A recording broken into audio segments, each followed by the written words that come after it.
Hello friends, 100 days சேலஞ்சோட டே 4 வெற்றிகரமாக start பண்ணியாச்சு. காலையில் எந்திரிச்சு ஹாட் வாட்டர், அதாவது இஞ்சியும் மஞ்சத்தூள் போட்ட டீ குடிச்சிட்டு ஒரு 1 ஹவர் வாக் போயிட்டு வந்துட்டேன்.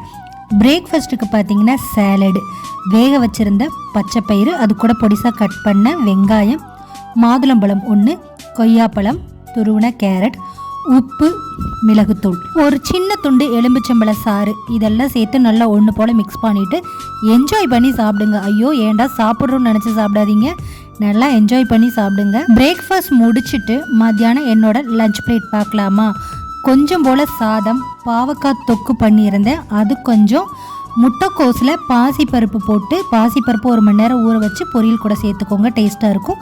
துருவன தேங்காய் சேர்த்து பண்ணியிருந்தேன். ஸோ என்னோட லஞ்ச் பிளேட் இன்னையோடது இதுதான். 7 மணிக்கே டின்னர் முடிச்சாச்சு. மதியானம் பண்ண முட்டைக்கோஸ் பொரியலும் பாவக்காய் தொக்கமும் மீதம் இருந்தது, அதை வச்சு சப்பாத்தியோட முடிச்சாச்சு. ஹெல்த்தி ரெசிபீஸ்க்கு நம்ம சேனலை லைக் பண்ணி சப்ஸ்கிரைப் பண்ணி வச்சுக்கோங்க. பாய்.